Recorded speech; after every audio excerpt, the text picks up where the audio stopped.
Assalamualaikum warahmatullahi wabarakatuh. Kami di sini akan menjelaskan tentang mata kuliah yaitu penilaian kinerja teknologi informasi dari 4 aplikasi. Nama anggota kami yang pertama Wildan Fatahila Akbar dengan NPM 122, Nadila Anideu dengan NPM 127, saya sendiri Ramadhan Chandra dengan NPM 135, dan yang terakhir Syifa Rahma Andari dengan NPM 148. Next. Nah, kami di sini mengambil 4 studi kasus. Yang pertama Dispenduk Capil Jombang, yang kedua si Praja, yang ketiga Mei SAPK BKN, yang keempat Surabaya Single Window. Yang baik yang pertama si Dispenduk Capil, ini merupakan website Dinas Kependudukan dan Catatan Sipil Kabupaten Jombang. Tujuan dibuatnya website tersebut digunakan untuk membantu bupati dalam melaksanakan fungsi pelaksanaan urusan pemerintahan yang menjadi kewenangan daerah di bidang administrasi kependudukan dan catatan sipil. Next. Dari penilaian dari user yang pertama dari user interface-nya, tampilan dari website Dispenduk Capil banyak hal yang tidak diperlukan. Yang salah satunya yang pertama ada tulisan berjalan di dashboard-nya, itu sangat tidak berguna sih sebenarnya. Terus yang selanjutnya dari ikonnya terlihat kekanak-kanakan karena biasanya yang menggunakan website tersebut bukan anak kecil ya. Oke, selanjutnya user experience dengan menggunakan website ini pengguna dapat menjadwalkan kedatangan ke Dispenduk Capil. Jadi penduduk bisa menjadwalkan mereka datang ke kantornya itu kapan. Terus mereka juga bisa mengecek NIK secara online, SKTT, dan pelacakan dokumen atau mengajukan dokumen lainnya. Next. Usability saat mengisi data banyak terjadi kendala dikarenakan data yang dimasukkan tidak sesuai dengan yang ada di Dispenduk Capil. Jadi waktu saya mencobanya, saya mendaftar dengan NIK saya, ternyata NIK saya sudah terdaftar. Padahal sebelumnya saya belum pernah melakukan pendaftaran, jadi ada ketidakcocokan saat pembuatan akun. Terus sistem performance, fungsi dari website ini adalah untuk membantu penduduk dalam mengurus semua kebutuhan tentang pencatatan sipil. Namun penduduk tidak bisa menikmati fitur-fitur yang ada karena kesusahan saat menginput data pas waktu registrasi akun. Next, selanjutnya akan dibahas dilanjutkan oleh teman saya. Baik, selanjutnya saya Nadila Nidau dengan NPM 127. Saya akan menjelaskan mengenai aplikasi pemerintah bernama Sipraja, di mana Sipraja ini adalah singkatan dari Sistem Pelayanan Rakyat Sidoarjo. Aplikasi ini merupakan aplikasi yang ditegakkan pada tahun 2020 oleh pemerintah Kabupaten Sidoarjo sebagai layanan publik masyarakat untuk mengurus 16 jenis pelayanan yang diperlukan oleh masyarakat, mulai dari tingkatan desa atau kelurahan, kecamatan, bahkan sampai kabupaten.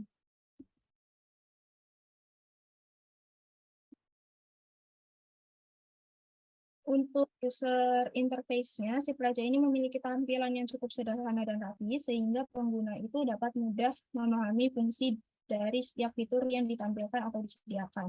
Namun, meskipun begitu, masih dapat ditemukan ketidakefektifan pada interface pada aplikasi ini, di mana ini ditemukan pada menu login, di mana waktu pengguna masuk ke menu login itu pilihan menu yang harusnya berada di kanan atas dari halaman itu langsung menghilang digantikan dengan tombol kembali ke si praja pada bagian kiri dari halaman. Nah, ini merupakan ketidakefektifan dikarenakan kalau misal pilihan menu yang berada di kanan atas itu tetap diadakan dan tidak dihilangkan, pengguna itu untuk memilih ke menu lain itu tidak perlu kembali ke si praja terlebih dahulu, kembali ke menu utama si praja terlebih dahulu.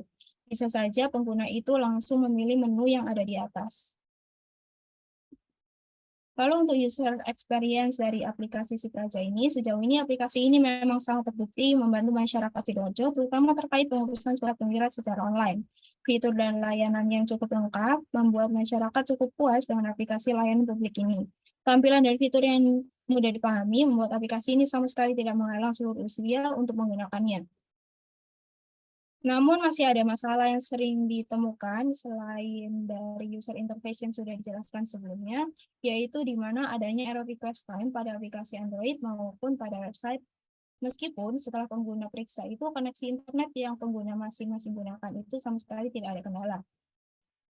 Lalu juga selain servernya sering down, juga ada masalah mengenai pengunggahan file, di mana tidak jarang ditemukan bahwa pengguna itu harus mengunggah berkali-kali dokumen yang ingin diupload, baru sistem itu menerima dokumen tersebut. Lalu untuk usability dari aplikasi ini, tujuan dibuatnya website dan aplikasi Supraja itu sebagai inovasi pelayanan publik yang mana sebelumnya seluruh kepengurusan masyarakat itu dilakukan secara daring, di mana pengguna itu harus menuju ke pusat untuk mengurus surat menyurat. Namun dengan adanya aplikasi ini, masyarakat Kabupaten Sidoarjo itu dapat memanfaatkan pelayanan yang tersedia dari aplikasi ini demi mempermudah dan juga menghemat waktu, dikarenakan aplikasi ini dapat diakses di mana saja dan juga kapan saja. Dengan total pelayanan masyarakat sebanyak 16, di mana ini sangat cukup bagi masyarakat Kabupaten Sidoarjo. Lalu untuk sistem performance-nya, seperti yang sudah dijelaskan sebelumnya, aplikasi ini terkadang memiliki kendala pada jaringan di mana sering terjadi down server. Hal ini harus lebih diperhatikan karena kesalahan tersebut itu dapat berakibat fatal di mana aplikasi ini akan kehilangan fungsi dan juga tujuannya. Untuk selanjutnya akan dijelaskan oleh rekan saya, Siva. Oke, selanjutnya yaitu MySAPK.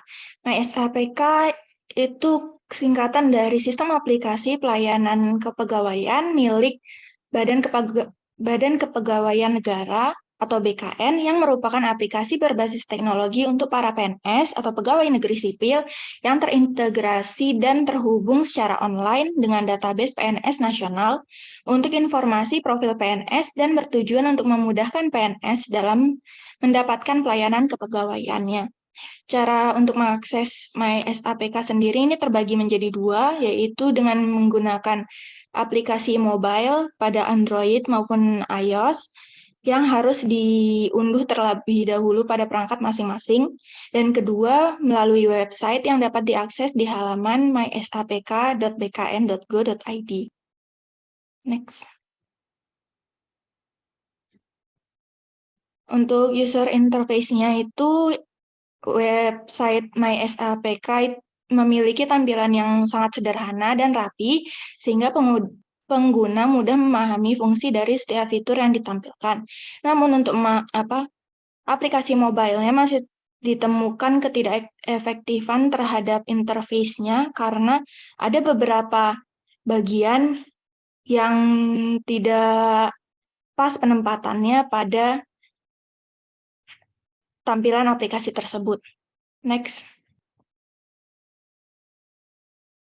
Untuk user experience, dengan menggunakan website ini, user dapat memperbarui profil dengan lebih mudah hanya dengan menggunakan aplikasi, dengan mengajukan perubahan data lewat aplikasi, juga dengan mudah memantau ajuan kenaikan pangkat selanjutnya atau KP. Namun kekurangan dari aplikasi ini yaitu aplikasi kurang ramah untuk pengguna yang sudah berumur karena sosialisasi di tingkat daerah dan individu belum maksimal. Juga untuk daerah yang memiliki koneksi internet yang kurang baik, seringkali pengguna tidak bisa masuk ke dalam aplikasi MySAPK sehingga aplikasi tersebut tidak bisa digunakan lebih lanjut. Next. Usability-nya itu aplikasi ini memiliki banyak fitur seperti profile, yaitu fitur untuk melakukan pembaruan data diri pribadi seperti data keluarga, data pendidikan, data golongan, hingga data jabatan terbaru. Lalu dokumen, yaitu menu untuk melakukan unduhan pembaruan dokumen seperti data diri, data keluarga, data pendidikan, data golongan, hingga data jabatan terbaru. Lalu performa, yaitu menu untuk melihat hasil performa pegawai, dan yang terakhir ada kompetensi, yaitu menu untuk melihat hasil kompetensi pegawai. Untuk sistem performance, fungsi dari aplikasi ini adalah untuk membantu PNS dalam mengurus semua kebutuhan tentang data dirinya di pemerintahan. Namun, Namun para PNS tersebut tidak dapat menikmati fitur yang ada karena kesusahan dalam mengakses aplikasi tersebut, yang mana sudah dijelaskan pada part sebelumnya, yaitu karena kurangnya sosialisasi di tingkat daerah dan individu pada PNS tersebut, juga kendala jaringan yang menghalang dalam penggunaan aplikasi, sehingga aplikasi MySAPK ini belum akurat 100% dan perlu banyak perbaikan yang memudahkan pengguna sehingga pengguna bisa menikmati aplikasi tersebut. Next. Oke, terima kasih. Selanjutnya saya lanjutkan tentang presentasikan Surabaya Single Window.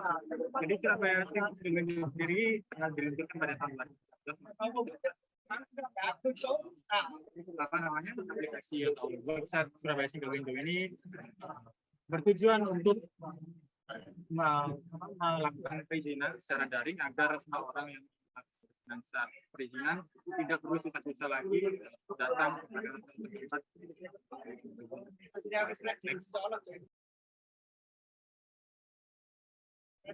Jadi di sini saya akan menjelaskan beberapa permasalahan yang saya temukan dalam aplikasi website ini. Jadi yang pertama yaitu secara user experience. Jadi secara user experience ini saat saya mencoba website ini, pada menu permohonan, pada membuat permohonan akan kita layanan yang dilakukan berdasarkan beberapa kategori. Tetapi bagi saya saat tampilan ini, saat saya akan melihat kategori itu sebenarnya terasa sangat repetitif dan agak merepotkan karena harus mencari satu terus kembali lagi dan otomatis hal ini repetitif sekali dan susah untuk mengingat bahwa sebuah menu atau kategori ini ada di dalam daftar layanan yang di mana. Kemudian di beberapa menu juga dalam daftar layanan yang dipilih ada di bagian alur perizinan ini hilang atau tidak bisa dibuka, tidak bisa dilihat, sehingga ini dalam bisa program issues kebingungan paling dalam kayak temannya dan juga berikan seperti yang Eira sesuai dengan yang sudah ditetapkan di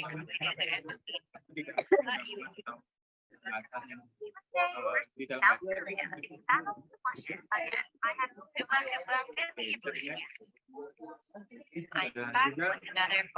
ini masih ada beberapa menu yang jika ditekan ini sudah menimbulkan atau tidak muncul apa, jadi hanya menu yang clickable tapi tidak memunculkan atau membuka halaman yang dimaksud. Jadi pengguna kebingungan, saya bingung untuk apa ada menu. Jadi menurut saya untuk user experience. Kemudian yang selanjutnya yaitu usability. Jadi website ini dari yang saya lihat sudah berguna dan berfungsi sesuai fungsinya, tapi memang masih ada beberapa menu yang menjadi user experience tadi. Beberapa menu ada yang tidak bisa diakses atau tidak bisa diklik, jadi ada yang tidak bisa digunakan juga. Oke, selanjutnya balik lagi ke interface. Jadi di jadi di sini tampilan penggunanya masih ada icon yang tidak termuat atau di floating. Seperti dilihat pada gambar di pojok kanan bawah itu iconnya itu tidak muncul. Kemudian pada card interface yang menampilkan efek hover saat mouse berada di area tersebut itu tidak dikira, mungkin banyak pengguna yang mengira bahwa itu adalah clickable atau bisa diklik, ternyata itu banyak informasi, jadi sedikit membingungkan karena secara fitur mirip dengan hover atau hover sudah diklik. Untuk sistem performance sendiri, saya rasa seperti PR dari sistem performance lain-lain, yaitu masalah screen time atau loading time pada aplikasi ini masih terkadang lama, terutama jika saat padat masalah traffic. Dan juga saya mencoba untuk mengetes dari website ini menggunakan extension dari Google Chrome yang bernama Lighthouse. Setelah saya tes, memang dari web ini jauh dari kata memuaskan, jadi hanya berada di 50%, di mana ini masih